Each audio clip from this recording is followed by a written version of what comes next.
Olá, muito bom dia! Começando a semana aqui, o seu...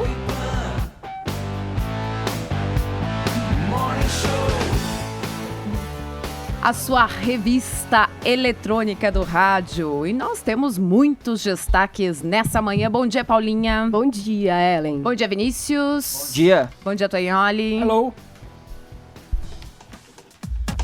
De volta para o passado, em entrevista exclusiva a Cláudio Tonholi, o senador cassado Delcídio do Amaral diz que Lula foi protagonista do Mensalão e do Petrolão e mostra o seu lado rock and roll.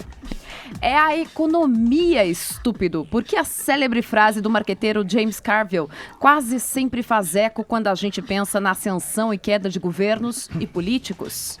E por que, não raro, nos sentimos estúpidos diante do noticiário econômico? Quem responde essas e outras perguntas são nossos convidados de hoje, o ex-ministro da Fazenda Maílson da Nóbrega e a mestre em Economia e Finanças Alessandra Ribeiro, que estão lançando um livro sobre o tema, livro que já está aqui com a gente. Mais amor, por favor. A resposta do ator Bruno Gagliasso às manifestações de preconceito contra a sua filha adotiva. Esses são alguns dos destaques deste Morning Show que está só começando nesta segunda-feira, 14 de novembro. Mas a gente já tem uma hashtag para chamar de nossa. Paulinha, vai. Viemos, eu vou nessa sua onda, Ellen. Gostei dessa frase. Hashtag é a economia, estúpido. Uma coisa assim, né, que pode incitar a internet a engajar nesse assunto tão complicado. Vou até contar uma história pra gente entender melhor qual é a história dessa frase. Porque em 92 tinha a disputa pela presidência dos Estados Unidos entre o Bill Clinton e o George Bush. E o George Bush estava assim, brilhando muito, sabe? Ele estava muito bem. Todo mundo achava que ele ia ganhar, sabe, pessoal? Essa história parece, assim, comum pra você? Você já viu isso acontecer? Pesquisas dizem, né? 90% de chance, vai ganhar o Bush. Daí veio esse cara, que a Ellen até já citou, que é um marqueteiro chamado James Carville, que era dos democratas, e pensou o seguinte, olha, eu acho que a gente tem que abordar diferente a nossa campanha. A gente tem que bater ali no dia a dia das pessoas. E aí, começaram a fazer isso, houve uma virada e o Bush perdeu. Ou seja, com essa frase aí, ele cravou isso aí, é a economia, estúpido, tipo, vamos focar na economia que reflete na vida das pessoas. É o teu bolso. Vai dar tudo certo.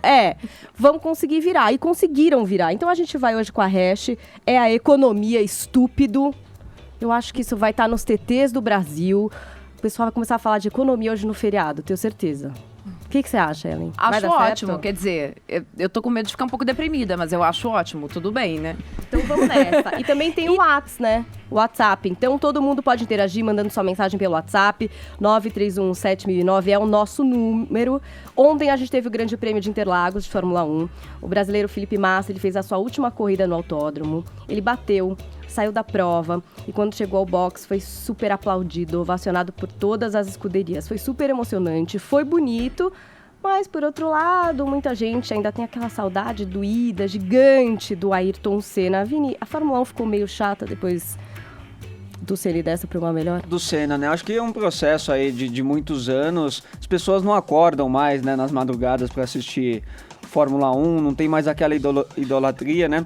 Eu acho que o Massa, por exemplo, ontem eu fiquei até surpreso nas redes sociais com a repercussão dessa última corrida dele, muita gente mandando mensagens pro Felipe Massa, mas eu acho que pelo Massa a gente tinha mais respeito, foi um cara que conquistou 11 vitórias ele é simpático, na Fórmula 1, duas lá em Interlagos. Agora, a idolatria que se tinha pelo Senna e pela Fórmula 1 aqui no Brasil se perdeu.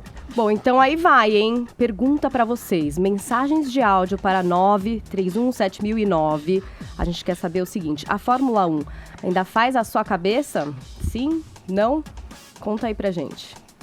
Bom, e curta a nossa página no Facebook, JP Morning Show, e veja todo o conteúdo extra do programa. E te convido a passar a próxima hora e meia colado na PAN, e hoje tem bomba!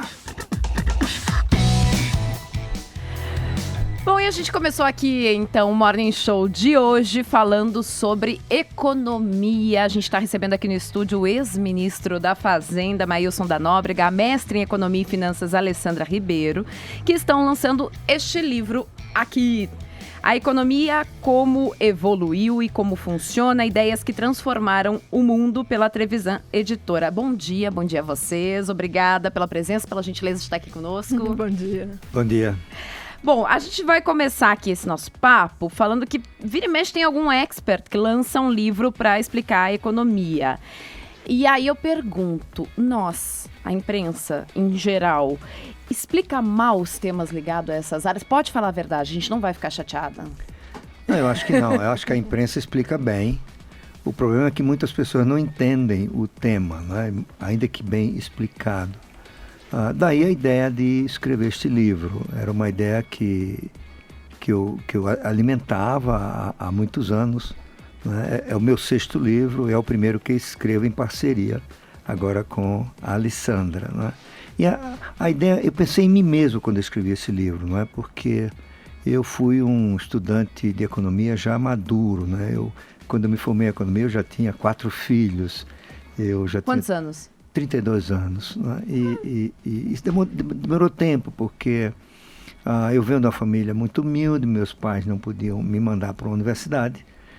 Na Paraíba, onde eu morava, as universidades eram basicamente as federais, só funcionavam de dia, à noite não, e eu trabalhava, né, e não tinha como frequentar o curso. Então, eu entrei no Banco do Brasil, fiz um concurso, fui trabalhar no interior, onde também não tinha faculdade, e aquele sonho de fazer um curso superior foi ficando cada vez mais distante.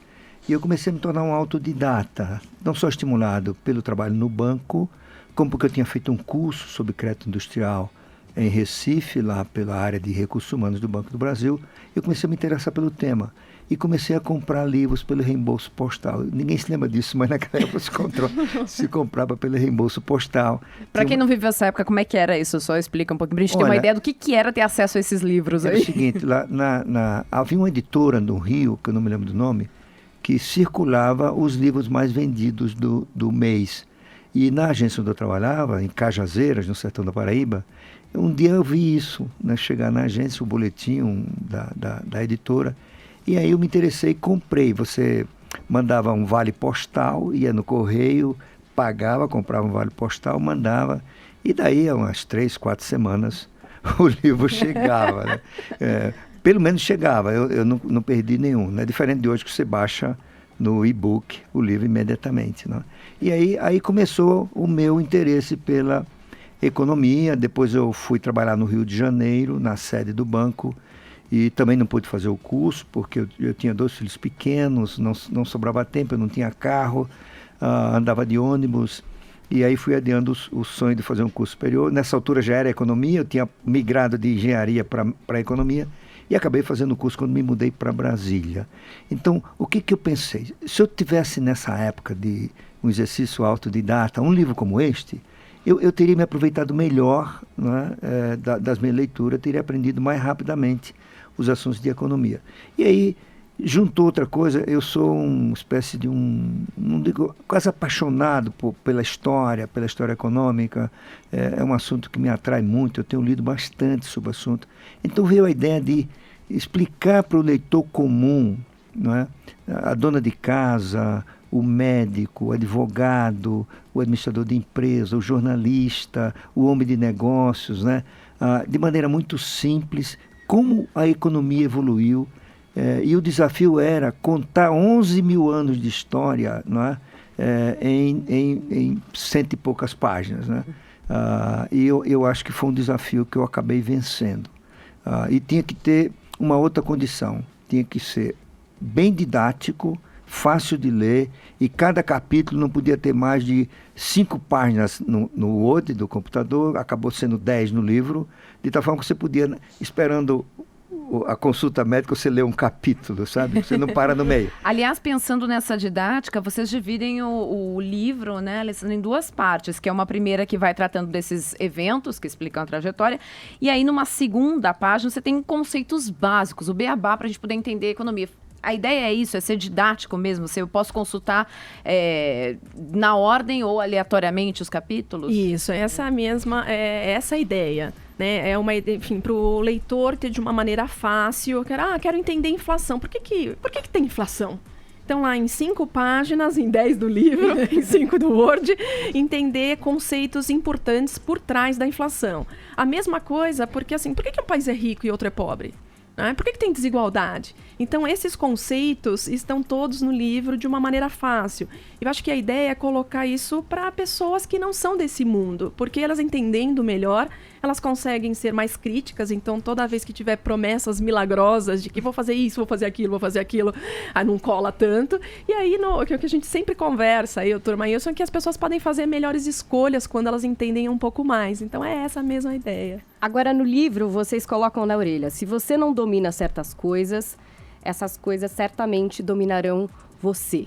Só que sempre que a gente vê, principalmente um ministro, explicando, vamos falar aqui do que é que vai mudar no meu plano econômico. Aí ele começa a falar, você fala, nossa, que ótimo, não entendi uma palavra. Deve ser bom, porque eu não tô entendendo, deve ser bom, esse cara deve saber bom, muito. Aí. Você não sabe se chora, se, enfim, faz uma festa. É de propósito que fala desse jeito ou é porque tem que falar, porque o mercado vai entender, mas aí depois, enfim, nós que não entendemos nada, vamos compreender de alguma forma. Por que tem que falar tão difícil? Não pode falar para todo mundo? Olha, na verdade, explicar a economia de maneira simples exige uma capacidade de comunicação, uma habilidade de falar de forma simples, que nem todos têm, não é? Eu acho até que todo ministro da Fazenda, particularmente num país como o Brasil, ainda muito complicado, em transição para ser um país rico um dia, não é? Eu acho que todo ministro da Fazenda devia fazer um curso de didática, sabe? Um curso de comunicação, para evitar palavras complicadas, não é? Para evitar termos que só um grupo pequeno consegue entender. É uma coisa que eu busquei fazer quando eu era ministro da Fazenda, não é? E, sobretudo, fazer um treinamento para falar à imprensa. Uma coisa interessante, quando eu era ministro, eu vi o chefe da área internacional do Ministério, era o diplomata Sérgio Amaral, hoje embaixador em Washington, e o Sérgio conseguiu um documento interno da Secretaria do Tesouro americana, que é o Ministério da Fazenda de lá, em que o ministro iria anunciar um plano de conteúdo expressivo que era para resolver o problema da dívida externa dos países em desenvolvimento, entre os quais o Brasil, não é? E era um texto que dizia o seguinte: provável pergunta, resposta sugerida, ou seja, para dar qualquer entrevista, o ministro tinha um treinamento interno e os seus assessores buscavam entender qual seria a pergunta que o público queria fazer, não é? Em vez de o ministro achar que ele tem a resposta, ele já vai dar de cara, não é? Isso no Brasil não é muito praticado. E no meu caso, a gente vivia um momento dificílimo de crise, ninguém sabia se o governo chegava ao fim, a inflação correndo tudo, a incerteza, quem vai ser o presidente da República eleito em 1989, será que vai ser o Lula? As pessoas tinham medo do Lula, enfim, era uma confusão. E aí eu dava uma entrevista diária à imprensa sobre a situação, sobre os programas do governo, os problemas, e eu fazia 1 hora de treinamento todo dia, não é? Em que eu reunia os assessores, a assessoria de imprensa buscava identificar as pautas dos jornais, das rádios, da TV, e fazíamos uma sessão de media training, como se diz, né? Eles faziam pergunta e eu respondia. E se eu respondia de alguma forma, o assessor não responde dessa maneira que a pessoa vai entender mal, responde dessa, né? E outra coisa que eu aprendi, que todo ministro devia aprender, é a história do lead e do sub-lead, do jornalista, tá certo? Quer dizer, você tem que, na partida de uma entrevista, você tem que dar qual é a coisa mais importante daquela entrevista, né? E a gente fazia uns testes, né? Eu começava a entrevista dando o lead e o sub-lead, né? É um conceito do jornalismo que a gente usa, né, para poder, assim, já de cara fazer isso aí que você está colocando, dando, bom, qual é a notícia aqui? Aí depois a gente vai explicando os detalhes, mas a gente começa dizendo, a notícia aqui é essa. Exatamente. Então, eu tinha várias câmeras de TV na frente e eu começava com o lead e o sub-lead. E uma coisa interessante, 3 minutos depois o pessoal da TV tinha ido embora. Ficar só porque o pessoal... a TV tinha que porque já tinha o lead e o sub-lead, né? Que era... Pegou, né? Já pegou. E era muito melhor do que ele ir lá no estúdio e achar o líder. Né? Às vezes ele achava o líder errado. Ministro, à guisa do que você está explicando, eu queria perguntar para vocês dois. Eu lembro que na época que o ministro Beresser Pereira era ministro da Fazenda do Sarney, na época eu trabalhava na Veja, ele tinha umas frases que eu lembro muito bem. A inflação no Brasil é endógena e no Brasil não existe inflação, existe depreciação relativa de preços relativos. Aí eu pergunto para vocês, à luz do que o senhor acabou de falar, você acha que o governo Temer está conseguindo traduzir essa grande economia para o cidadão comum que quer saber se ele está se diferenciando ou não do governo Dilma? Eu diria que não totalmente, sabe? Esse é um bom ponto, certo? Talvez o pessoal tivesse que fazer esse discurso que eu estou colocando aqui, né? Tanto assim, que tem a medida mais importante deste governo é a PEC 241, digamos, que é a PEC que estabelece um teto de gastos. Qualquer pessoa que estude minimamente o assunto, minimamente, não precisa ser doutor no assunto, minimamente, sabe que não tem saída sem essa PEC. Não é? O país, usando a metáfora, nós somos um trem em alta velocidade caminhando para bater numa parede. Assim, nos últimos anos, a gente afastou um pouco essa parede, né, aumentando o tributo, aumentando dívida, mas isso também se esgotou. Então a parede está lá fixa, vai bater. Então, qual é a PEC 241? É parar o trem, certo? E começar a ver o que é que faz para melhorar a estrada e tudo mais. Pois tem gente, economista inclusive, defendendo que a PEC está errada, que tem que continuar gastando, né, porque a Constituição garante, é a única Constituição do mundo que garante a catástrofe, pela interpretação desse pessoal. Tá certo? Então você está indo por uma catástrofe e as pessoas estão achando que não, que está errado. Né? E o que é isso? É porque o governo talvez não esteja sendo bem sucedido numa tarefa fundamental de explicar ao homem comum, ao eleitor mediano, ao curioso, por que tem que ter esse teto. O senhor diria que, a exemplo disso, o Rio de Janeiro está fazendo para o Brasil efeito Orloff, eu sou você amanhã? Eu não tenho dúvida nenhuma disso, né? O que aconteceu com o Rio de Janeiro é o que pode acontecer com o Brasil amanhã, né? Isto é, uma combinação de irresponsabilidade na gestão do Tesouro, irresponsabilidade na concessão de benefícios salariais e de aposentadoria incompatíveis com a capacidade do Estado de cumprir as obrigações, não é? E ao mesmo tempo um azar, uma combinação de duas coisas azaradas, né? Primeira é a queda dos preços do petróleo, que reduziu a receita do Estado, e segundo, o desastre da Dilma, né? Porque o desastre da Dilma gerou uma queda de atividade econômica tão gigantesca, né?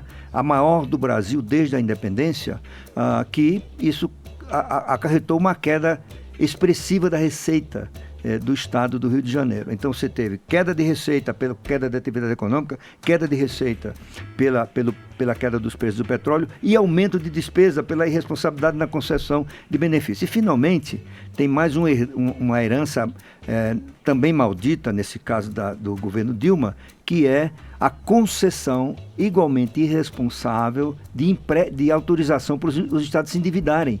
A situação estava ficando ruim, todo mundo apontando que esse negócio ia dar errado e eles autorizando os estados a se endividarem. E os estados faziam o que com esse dinheiro? Dava mais aumento de salário para todo mundo. Né? Ministro, desculpa, eu li com um grande interesse a sua mais recente coluna na revista Veja e o título é Benefícios Ocultos da PEC 241. O que a maioria das pessoas contrárias à proposta está deixando de enxergar ao examiná-la? Estendo a pergunta também a Alessandra. Olha, eu acho que essencialmente as pessoas estão tendo dificuldade de enxergar essa situação. Chegou a hora de parar o gasto público. A partir da Constituição de 88, o gasto público começou a crescer a 6,5% em média acima da inflação. Enquanto a economia crescia 2,5%, a receita crescia 3,5%, porque aumentava os tributos, criavam novas incidências tributárias. Mas isso não precisa ser economista. Escuta, vai dar errado em algum momento, não é? Você não pode crescer a despesa indefinidamente. Então, eu acho que esse é um ponto, né, que talvez o mais fundamental que as pessoas não estão entendendo. O que eu procuro chamar a atenção é que tem um efeito não intencional, eu acho, né, dessa PEC. Ou seja, tirou no que viu, tomara que mata o que viu, e pode também atingir o que não viu, porque será a introdução no Brasil de um conceito elementar de finanças públicas, que se vale para as famílias também, que os economistas chamam de restrição orçamentária. Isto é, você não pode gastar mais do que a soma do seu salário com o que você pode tomar emprestado. Se você começar a gastar além disso, você vai dar errado, vai quebrar, tá certo? Então, essa PEC, ela vai introduzir isso, né? Segundo lugar, vai introduzir, talvez mais importante, que é o que os economistas também chamam de conflito orçamentário. Isto é, uma função importante de qualquer parlamento, é a sua função mais nobre desde que ele adquiriu a capacidade de decidir o orçamento, é gerir o conflito orçamentário. Isto é, para onde vai o dinheiro que o povo paga para o governo, né? E tem uma pergunta clássica que está no livro de Introdução à Economia, que é: você produz manteiga ou canhão? Né?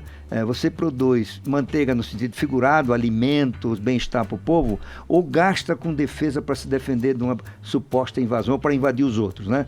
Então, da gestão desse conflito, desse dilema, aí você começa a escolher as melhores alternativas para o uso do gasto público. Aí você vai, eu estou citando, a gente gasta mais em favor da agricultura ou do saneamento básico? A gente gasta mais em favor da indústria ou da educação? Tá certo? Isso não existia no Brasil.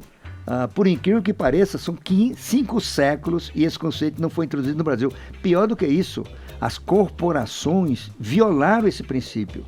Então tem a corporação da educação. Aí eu não quero entrar no conflito, eu reservo um pedaço para mim. E o pior, eles são tão competentes que eles convenceram a sociedade que isso que era bom, né? Eles transformaram uma demanda que é deles na demanda da sociedade. Ou seja, as pessoas acham que você resolve o problema da educação gastando mais. E eu gosto de mencionar um fato, porque quando eu pego um táxi aqui em São Paulo, eu ando muito de São Paulo, as pessoas me reconhecem e começam a fazer perguntas: mas aí, ministro, o que é que você acha disso, o que é que acha daquilo? E um dia um me perguntou: escuta, o senhor acha que o governo vai cortar gastos? Eu digo: acho que tem que cortar, mas não em educação, né, doutor? Porque a gente já tem uma educação tão ruim, não pode gastar. Então, esse conceito vai ser introduzido, porque eles vão ter que decidir, porque agora tem um teto. Durante alguns anos, você começa a ajustar, reduzindo investimento, portanto, vai deteriorar mais ainda a infraestrutura de transporte, energia e tudo mais, dá espaço para transferir isso para o setor privado, mas em algum momento o Congresso vai, pela primeira vez na sua história, está diante de questões muito sérias, de resolver dilemas, e isso vai gerar a revisão de uma série de problemas, né? Por exemplo, salário do setor público, o escandaloso caso dos aposentados de alguns estados que ganham 100 mil reais por mês de aposentado, e isso não tem a menor lógica, e ninguém contribuiu para isso, é porque ele achou um jeitinho aqui, outro acolá, uma decisão judicial, uma greve, e aí eu acho que são 2 benefícios ocultos, em resumo, da PEC 241. Introduzir o conceito de conflito orçamentário no Brasil e abrir mais espaço para o setor privado atuar em infraestrutura. Agora, já que a gente está falando da PEC, daqui a pouco a gente tem que fazer um intervalo, mas só para deixar bem claro, e a gente começou aqui dizendo sobre economês, né? Então, assim, traduzindo bem claramente, porque os críticos à PEC 241, muitos dizem justamente isso, mas vai cortar da saúde, vai cortar da educação. Alessandra, pelo que o Maílson também está nos dando margem aqui, não é que vai cortar da saúde e da educação. Você vai ter que escolher de onde tirar, se precisar realocar mais recursos aí, é isso? Justamente. Eu acho que um ponto a ressaltar com essa PEC dos gastos é que é a primeira vez desde a Constituição de 88 que o ajuste será feito pelo lado dos gastos, porque sempre a gente gasta mais, aumenta imposto. Agora a sociedade não quer mais imposto, então agora tem que limitar os gastos. E aí agora é a discussão, assim, você quer colocar onde? O governo gasta 40% do gasto primário com previdência, apesar de ser um país relativamente jovem. Então, é essa alocação que a sociedade precisa escolher, né? Então, acho que isso atira numa coisa e acerta a outra. Explicita o conflito. E aí a sociedade decide. Agora são 10 horas e 26 minutos, intervalinho, a gente já volta aqui nesse papo sobre economia, política e o seu bolso. Oi, gente, a gente volta já nesse papo belíssimo de economia com o Maílson e a Alessandra. Agora eu quero falar sobre o meu fim de semana. Sabe pra onde eu fui, Paulinha? Menino, vai fui... saber de tudo hoje? Fui encontrar o ex-senador Delcídio Amaral, que saiu da sua fazenda, onde ele estava ali há dias esperando chover, para conceder uma entrevista à Jovem Pan, uma exclusiva, né? Duro? No duro. E olha, nós vamos ouvir um trechinho da entrevista. O Delcídio contou tudo e a íntegra você já pode checar no YouTube da Rádio Jovem Pan. Quando te perguntam nas ruas se o Lula é o pai do Mensalão e do Petrolão, o que você responde? O Mensalão eu conheço bem, eu fui presidente da CPI dos Correios, né? E o Lula nunca sabe de nada, né? Como o Petrolão também. Mas claro, ele era um presidente protagonista, atuante, tinha um perfil diferente, né? E no caso do Mensalão, efetivamente, as provas são contundentes, tanto é que foram reconhecidas. Nós fizemos uma investigação durante 11 meses. 11 meses. É aquela balbúrdia do Congresso. E nós não erramos. Tanto é que isso foi ratificado depois nos tribunais superiores, né? Então, ficou muito claro quem era quem nesse processo, né? E agora, com relação à Petrobras, é inegável. A Petrobras, ela sempre teve influência política. Dizer que isso começou agora não é verdade. Como também corrupção Caixa 2 não é privilégio do PT, do PMDB, isso já existia, né? Agora, no caso do governo Lula, a Petrobras teve uma participação muito mais ampla no governo, porque era uma política de Estado. Por quê? Porque a Petrobras, como alavancadora de desenvolvimento, alavancadora do crescimento do país, então isso naturalmente exigia um posicionamento claro e um acompanhamento muito mais próximo de um presidente da República e seus ministros do que, por exemplo, em outros governos. Ou seja, o Lula acompanhava de perto. Acompanhava, conhecia, claro, conhecia bem. Bom, eu queria contar mais alguns bastidores. Por exemplo, o Delcídio me contou do encontro que ele teve a portas fechadas com Nelson Mandela e o Fernando Henrique Cardoso. E tem uma frase belíssima, diz que o Fernando Henrique na época estava preocupado, ministro, para ver se ele voltaria ou não para o segundo mandato, porque na época a gente ia ver a emenda da reeleição.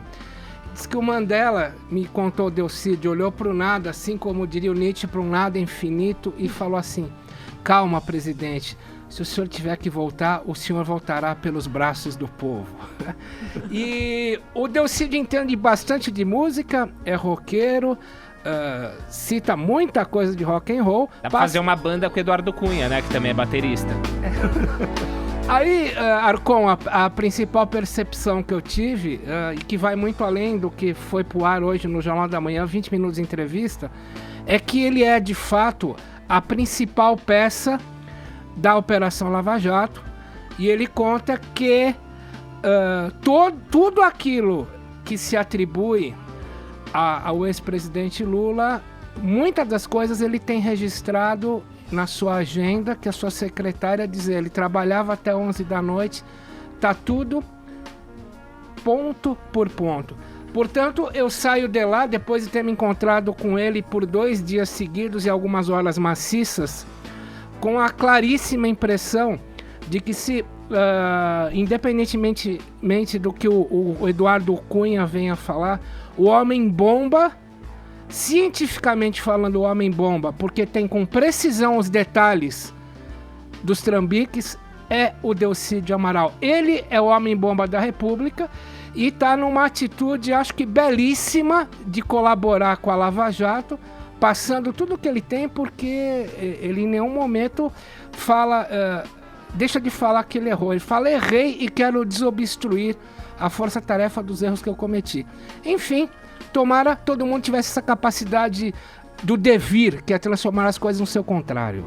Maílson, você que foi ministro, conhece muito de política e também de economia, de finanças, sabe em que é roubada botar, sabe quando você se mete em alguma roubada de colocar o dinheiro em lugar que não deveria. Eu faço a seguinte pergunta pra você: você compraria um carro usado do ex-presidente Lula? Caramba, difícil, mas provavelmente não. Por quê?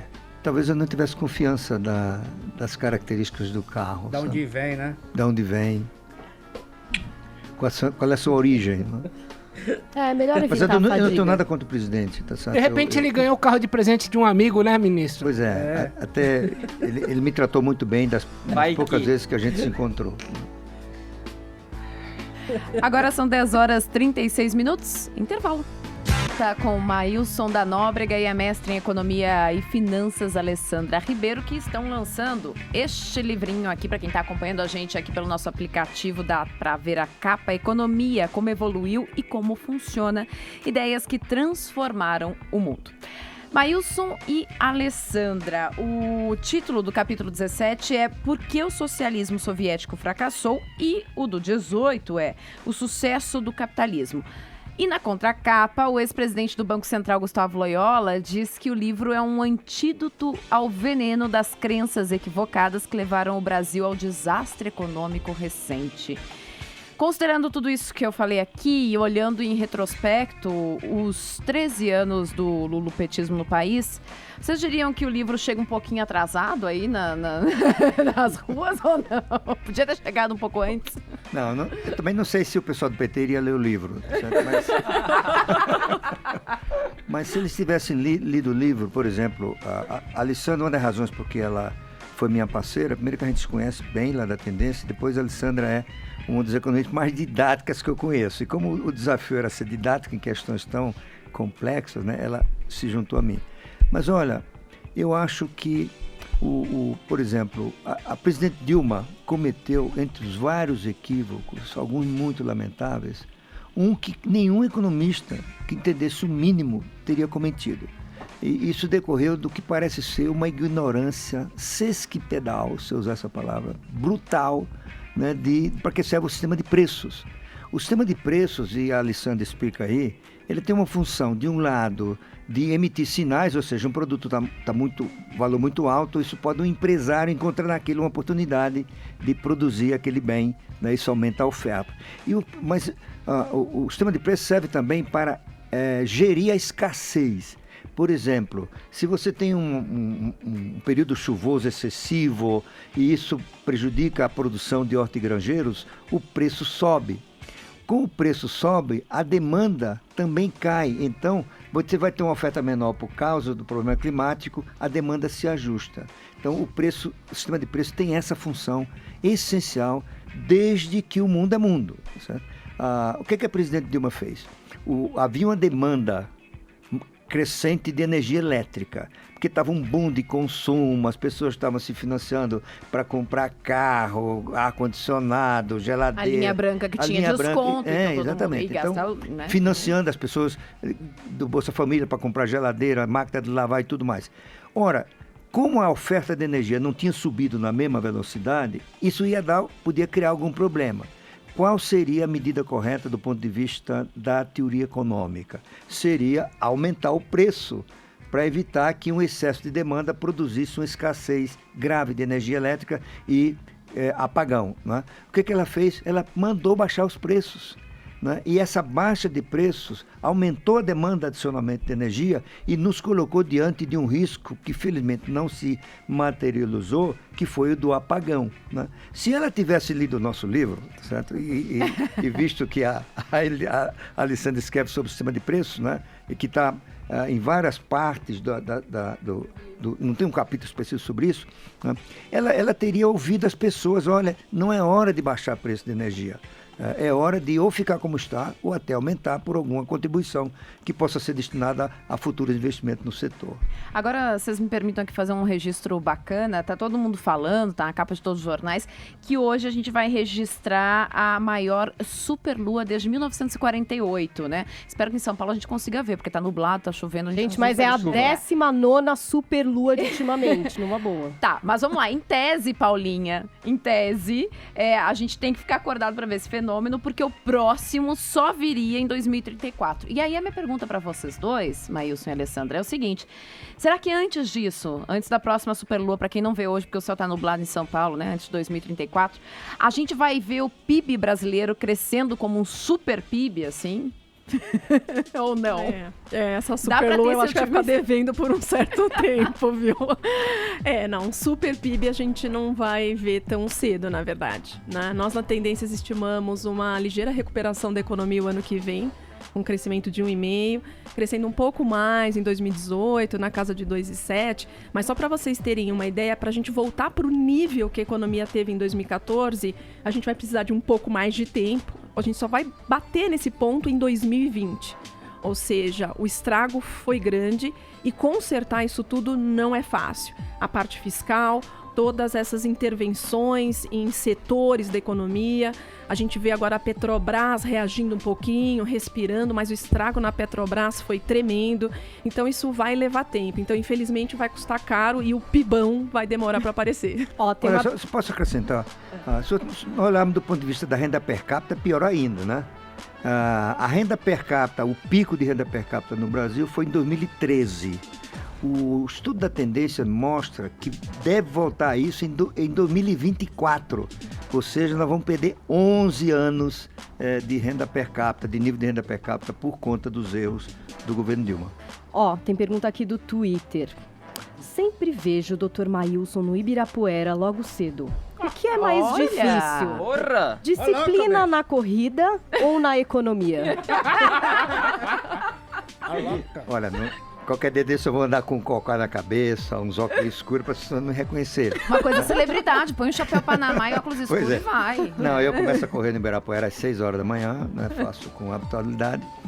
Isso requer muita disciplina, a hora de dormir, a hora de acordar e tudo mais. Isso é válido para qualquer atividade e, sobretudo, para a economia, né? Você tem que ter disciplina fiscal, disciplina da gestão da política monetária, disciplina na condução de políticas de governo, porque a indisciplina em qualquer atividade, e particularmente na economia, gera problemas como esse que a gente está vendo aqui.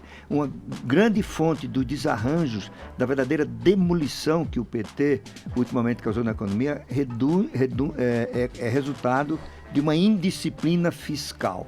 Ou seja, gastos excessivos, mal feitos, uma indisciplina na gestão da política monetária, né? Na hora que os preços estavam subindo, o Banco Central foi forçado a baixar a taxa de juros por ordem da Dilma, e tudo isso gerou esse desarranjo que tem um preço elevado, que está sendo pago particularmente pelas camadas menos favorecidas da população.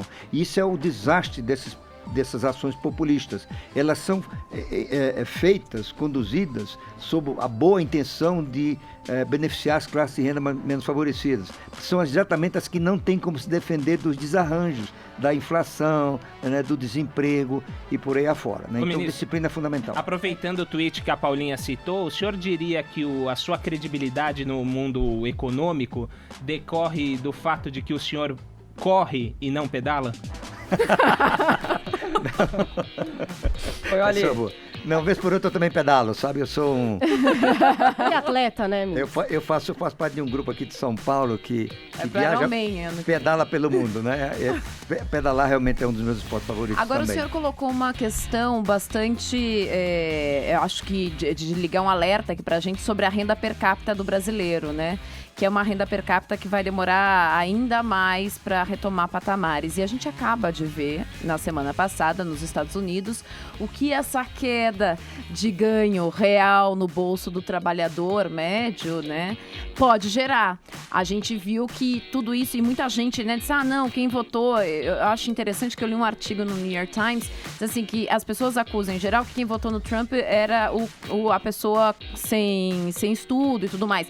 Mas, na verdade, era um voto muito consciente. É o voto daquele cidadão médio, né, que não vê mais os grandes tempos, o tempo áureo, passou 30 anos empregado, de repente foi demitido, sabe que não vai se recolocar voltando a ganhar o que ganhava antes. Talvez pagou uma faculdade pro filho voltar para casa e dizer o seguinte, olha, o problema de tudo isso aqui tá nos seus privilégios e nos seus preconceitos. Então, quer dizer, é uma revolta muito grande que levou a apostar num populismo que, quem olhasse ali de perto as propostas, são inviáveis. Você não tem como resolver as coisas. Não, vamos mandar os imigrantes embora, vamos resolver a economia. A gente sabe que não existe. E aí eu quero tocar o seguinte, nós estamos num cenário, de certa forma, semelhante a tudo isso. Quer dizer, a nossa classe média vai ver pelos próximos anos uma perda de poder aquisitivo, e vocês leem nisso uma possibilidade de nos atirarmos nos braços de um populismo? Alessandra e Maílson. Olha, eu gostei muito de sua análise, porque realmente é o que eu penso, né? E que muita gente pensa. Isto é, a globalização e a tecnologia pararam de gerar os benefícios que durante 2, 3 séculos, desde a Revolução Industrial, provocavam. Ou seja, mesmo as indústrias que desapareciam, pela dinâmica do processo econômico, as pessoas que perdiam emprego numa, achavam noutra, não é? E os ludistas ingleses que achavam que para preservar o emprego eles tinham que destruir as máquinas, isso realmente eles estavam errados, né? O que a gente está vendo hoje é que a velocidade das transformações é tal que você está tendo perdedores permanentes da globalização e da tecnologia.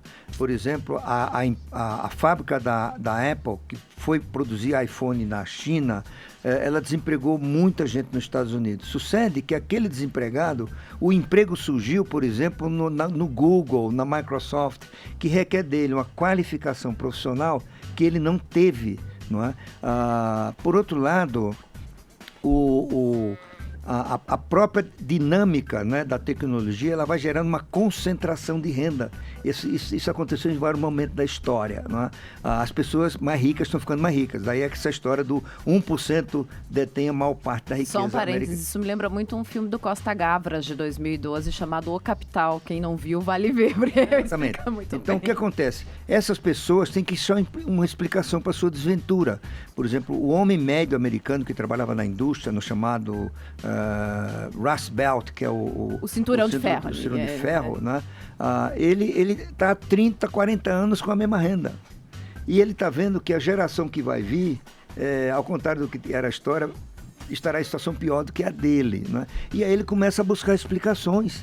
Qual é a explicação? A explicação é porque os mexicanos estão entrando aqui, tomando nosso emprego, porque os muçulmanos estão vindo fazer terrorismo, porque essa elite de Washington beneficia o sistema financeiro e as empresas de tecnologia. Isso cria um território suscetível de exploração política pelos oportunistas, né? E quando você olha mais à frente, as pessoas estão sabendo informação do que vai vir para frente. Por exemplo, metade dos empregos nos países ricos está ameaçada de desaparecimento pela tecnologia. 49% dos postos de motorista de caminhão nos Estados Unidos vai desaparecer, porque os caminhões serão autônomos, né? Daqui a 10, 15 anos eles não terão motorista. Já tem trem de metrô, aqui em São Paulo já tem uma linha de metrô que não tem o condutor, não é isso? Então, a agricultura brasileira, 25% da venda de drones no Brasil é para a agricultura, por incrível que pareça, porque ela agora faz a inspeção das áreas através de drones, não precisa ter mais gente olhando talhão a talhão. Isso tudo vai gerando esse clima e aparece um cara e diz assim: você vota em mim porque eu faço um muro no México, eu expulso isso, eu sou o Messias, eu vou punir quem foi para a China criar emprego lá, eu vou punir o produto chinês que entra aqui. Uma maluquice que você imaginava que isso era característica de país pobre do terceiro mundo, né? E aconteceu na nação berço da democracia moderna, que é os Estados Unidos, berço, não é, da prosperidade do sistema capitalista. Ninguém chegou tão longe quanto eles, né? Embora os nórdicos europeus sejam mais eficientes nas questões de distribuição, mas eu acho que no Brasil esse risco nós não temos, né? Tonholi. Não, esse risco, o risco do Brasil é de outra natureza.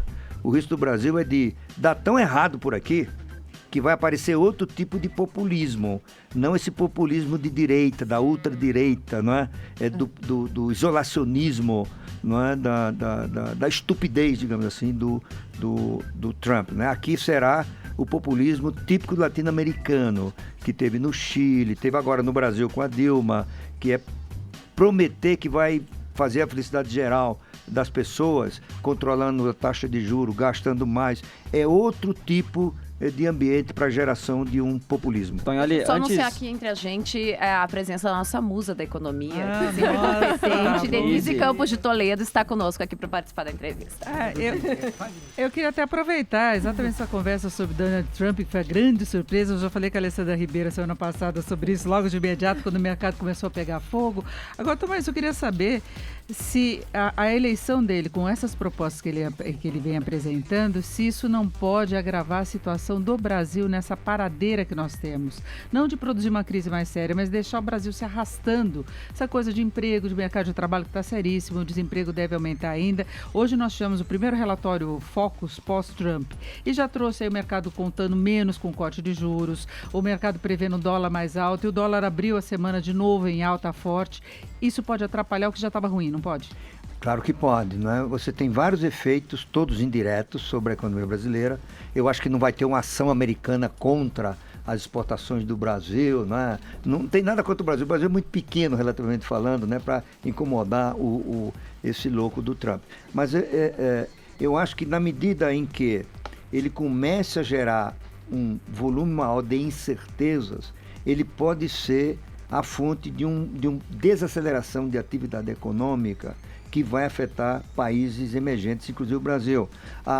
O programa fiscal dele, que é completamente irresponsável, ele baixa a receita, eliminando impostos, e aumenta a despesa investindo em infraestrutura. Isso gerará um aumento do déficit, pressões inflacionárias, que levará o Banco Central americano, o Fed, a aumentar a taxa de juros. Isso afeta o Brasil. Isso vai afetar a nossa taxa de câmbio, não é? A taxa de câmbio, porque o dólar vai se valorizar nos mercados mundiais e o nosso, por consequência, desvalorizar. Isso vai aumentar a pressão inflacionária no Brasil, vai forçar o Banco Central ou a parar de subir juros, ou mais na frente até, espero que não seja, até aumentar lá na frente. Né? E é dos poucos pontos que a gente teria de positivo por daqui para o ano que vem, não é? Mas tem mais uma coisa que é mais de médio prazo, é que se o Trump fizer outra loucura que está no seu programa, que é abrir uma guerra comercial com a China, isso poderá promover uma desaceleração da atividade econômica na China, porque a exportação é um elemento fundamental, um determinante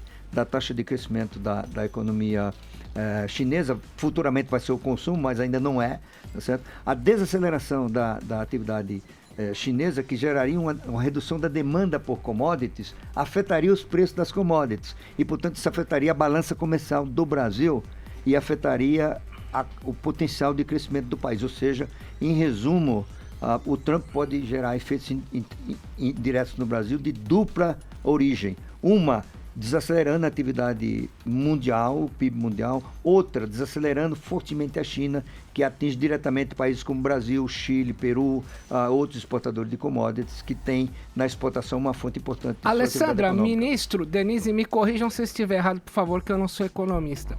Eu ouvi o discurso do Trump, assim que ele assumiu, e ele trouxe uma tônica interessante, apesar das críticas que o senhor está fazendo. Eu pediria que o senhor me corrigisse se eu estiver errado, por favor. Ele fala que o governo americano tem que investir nas agências reguladoras. Ele falou isso muito claramente. E tocou muito na questão da precificação. Ele fala que se a gente não tiver agências reguladoras cuidando da precificação dos produtos, a economia vai mal. Vocês acham o que faltou para o governo Dilma e que pode faltar para o governo Temer? Pode ser esse detalhe que o Trump chama para as agências reguladoras cuidando dos preços na economia? Olha, bom, o Trump até nisso ele é contraditório, né? Porque à medida que ele defende as empresas, as agências reguladoras, ele manda a brasa contra o Banco Central americano, que é uma das mais importantes agências reguladoras da economia americana, né?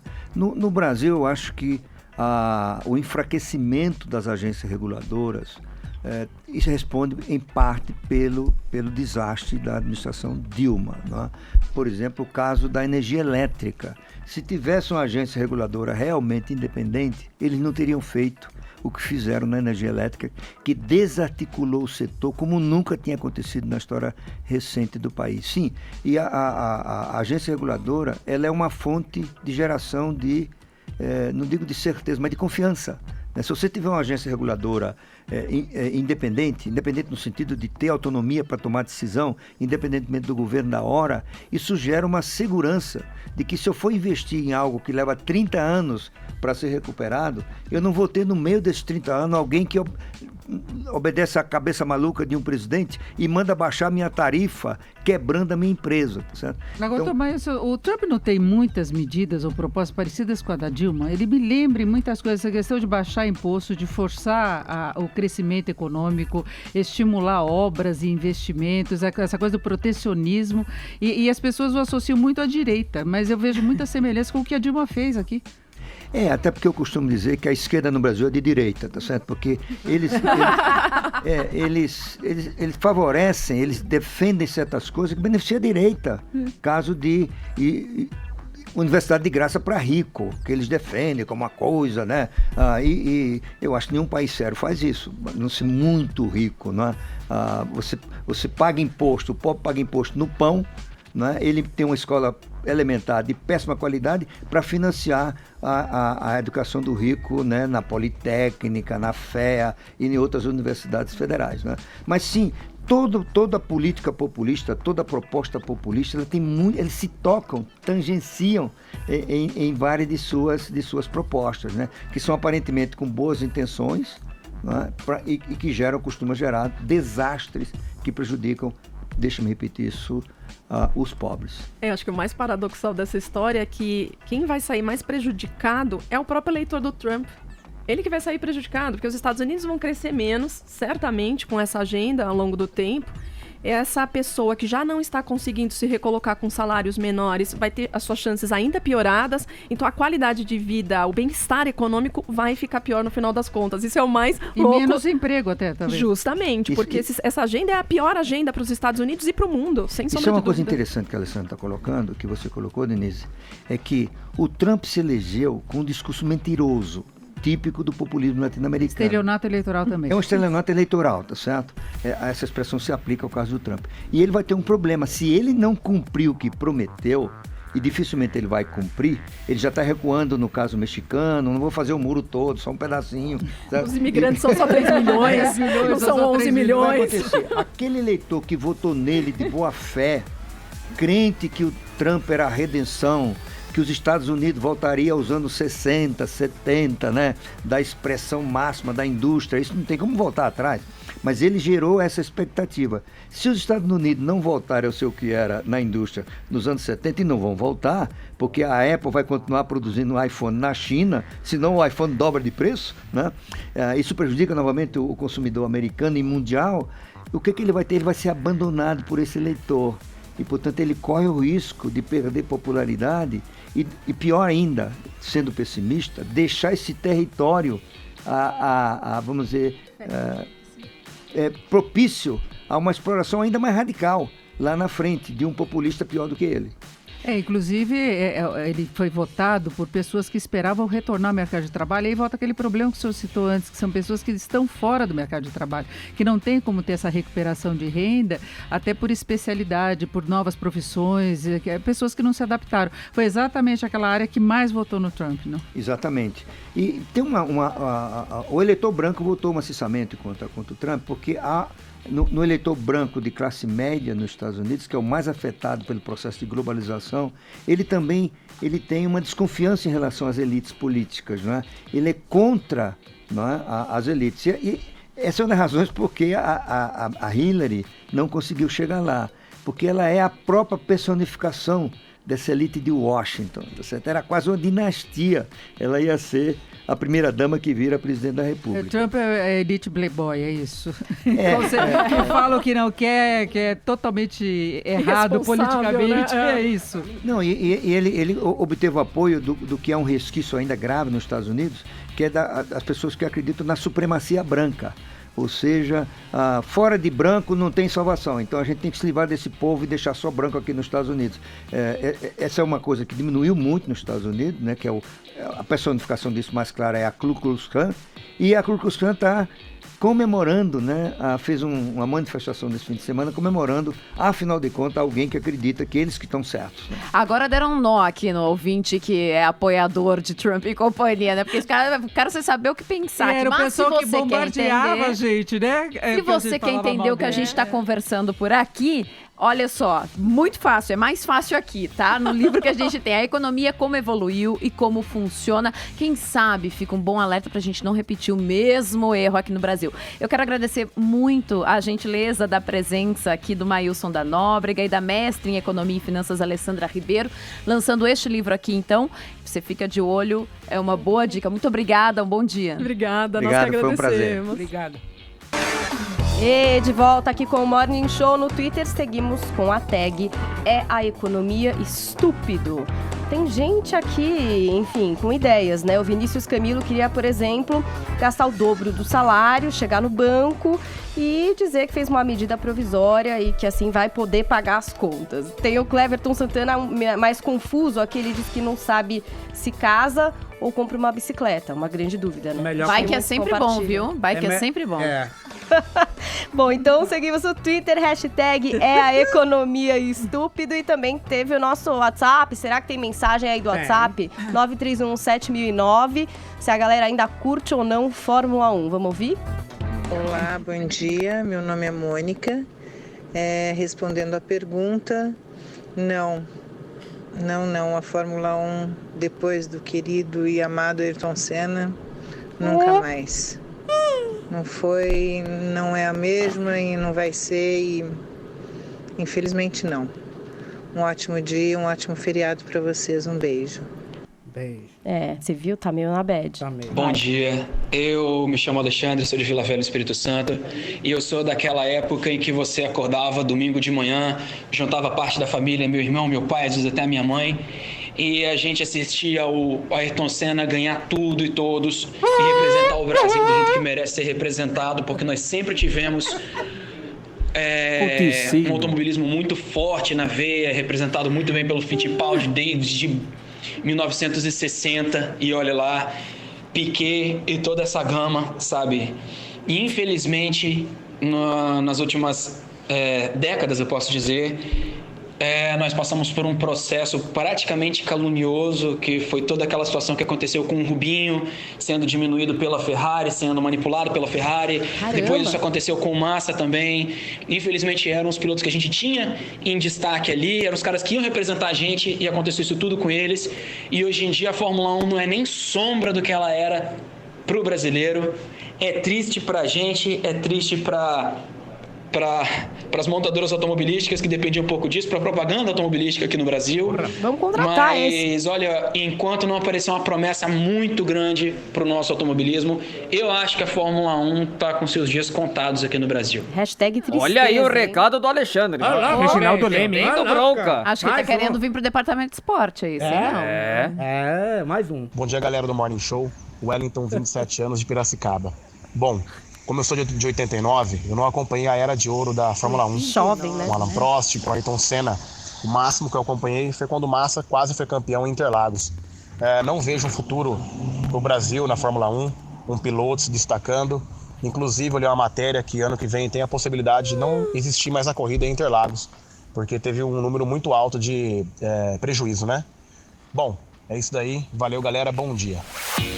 É isso mesmo. Por exemplo, nós jovens, né, que não acompanhamos aí essa época do Senna, a gente sente mais falta do Senna do que tem paixão por esses outros pilotos que surgiram depois, o Rubinho, o Massa. Como a Ellen falou, o Massa é carismático, assim como o Rubinho também era muito carismático, mas não conseguiram conquistar aquele fervor nacional, né, do que o Senna conseguiu. Nós jovens não, né? Você tá falando de você, porque aqui todo mundo acompanhou. Só você é um bebê.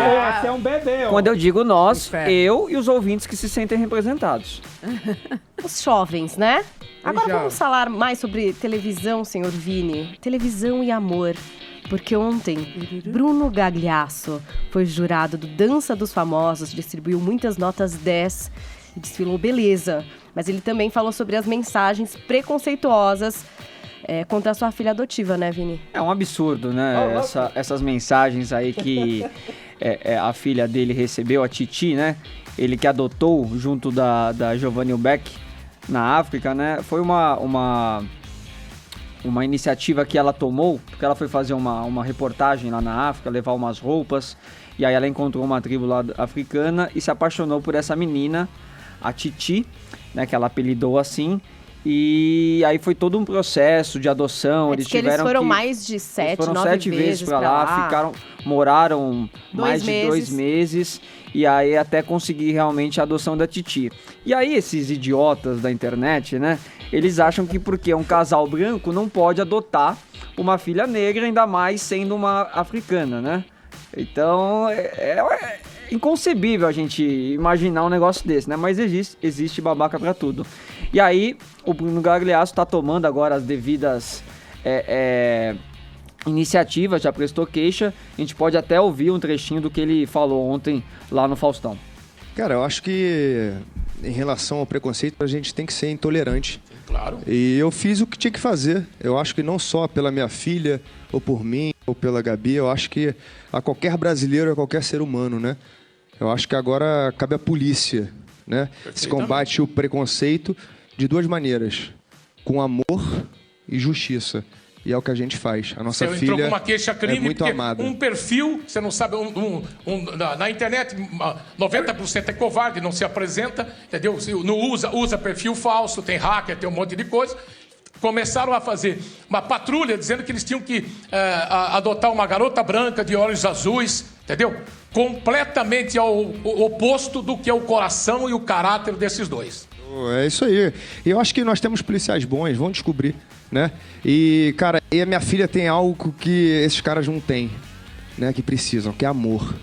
E o amor tá sempre em primeiro lugar. Amor não tem cor, amor não tem... Exatamente isso. Maravilha, não tem raça. E na bancada de jurados também estava a Gabi Amarantos, que também tinha recebido... também tinha recebido pelo mesmo perfil, esses perfis falsos, né? Porque ela é casada com um inglês, que é da raça branca, e também não pode, né? Tinham perguntado se ela pagava pra ele ser casado com ela. Então, ela aqui, por exemplo, agora, o Marcos Senna no YouTube. Tanta criança no Brasil precisando ser adotada. Meu amigo... Quem sabe se seu pai tivesse feito isso com você seria melhor, só tem né, meu amor filho? na vida, gente. Ela foi lá pra África, se apaixonou por essa menina... Em quais condições que essa menina vivia lá na África, com gesto de amor ela foi e adotou junto com o Bruno Gagliasso. Vai. Tem mais, hein? Vai, lá mesmo. Mundo da televisão, hein? É verdade que o SBT tá sondando o apresentador Geraldo Luiz hoje, que tá na Record? Opa! Ele tá na Record e tá sendo soldado pra ir pra SBT. O Geraldo, você sabe que tem essa polêmica aí que a Record quer levar o Geraldo para a semana, né? Que é o Geraldo todos os dias da semana pra bater de frente com o Ratinho. Só que o Geraldo não quer. Ele se firmou ali aos domingos, dá certo aos domingos, ele sabe que ele tem o público dele e ele alega também questões de saúde por ser diabético e também tem o filho dele, um adolescente. Então ele diz que não pode fazer esse programa todos os dias na Record, ele quer continuar aos domingos. Mas a Record tá insistindo, tá batendo o pé e quer que ele vá para a semana. Então o Geraldo já tá pensando num futuro aí, rescindiu o contrato dele com a Record agora. Ele renovou em outubro, por 4 anos, até 2020. Então a multa para ele sair da Record é de 20 milhões de reais, Paula. Caramba! E aí é o seguinte, pode ser que exista uma cláusula neste contrato de que, olha, que o Geraldo Luiz acha ali que esse contrato vale para os domingos. E não para ele ficar fazendo programa durante a semana. Então, se ele conseguir uma brecha nesse contrato, conseguir rescindir com a Record, aí o SBT já tá de olho, porque o Raul Gil rescindiu, né? Não vai mais, não renovou o contrato dele, não está mais aos sábados, né? Vai só os programas gravados agora, e o SBT quer ajustar ali também. Pode ser que o Geraldo vá para o lugar do Raul Gil no sábado, ou pode ser que o Geraldo vá para o domingo no SBT também. É uma das opções. O SBT também está avaliando para o lugar do Raul Gil, a Patrícia Bravanel ou o Otávio Mesquita. Então é tudo muito indefinido, vai depender muito dessa decisão do Geraldo Luiz. Se ele vai aceitar a imposição da Record de ir para a semana ou não. Se ele não vai aceitar, vai rescindir o contrato dele com a Record e pode ser que ele vá para o SBT. Vamos aguardar, então, em as cenas dos próximos capítulos. Teve Tonholi, os advogados do Lula já repercutiram aí a sua entrevista? Paulinha, aconteceu o seguinte, quando eu cheguei para falar com o Delcídio na sexta, o que aconteceu, eu estava entrando na internet, como eu faço a cada 5 minutos, e tinha um furo do Paraná Online falando que os advogados do Lula estavam processando o Delcídio por conta da delação premiada que ele fez envolvendo o Lula, uma ação civil no valor de R$1,5 milhão. Na hora eu peguei e mostrei pro Delcídio, olha isso aqui, os advogados estavam do lado, se movimentaram, etc, etc. E agora, depois da exclusiva que o Delcídio deu aqui pra Jovem Pan, a gente recebeu uma nota, deixa eu falar uma nota não no sentido que vocês estão acostumados, né? Uma nota de imprensa, tá? É bom esclarecer. Vamos esclarecer no jeito das coisas aqui. dos advogados Cristiano Zanin Martins e Roberto Teixeira, que são advogados do Lula e da família do Lula. Então eu vou ler a nota aqui, à guisa da gente tentar ser imparcial, que nessa guerra é quase às vezes impossível de ser, né? Tanta informação que chega. O ex-senador Delcídio do Amaral está sendo processado, dizem os advogados do Lula, porque mentiu em relação ao Lula.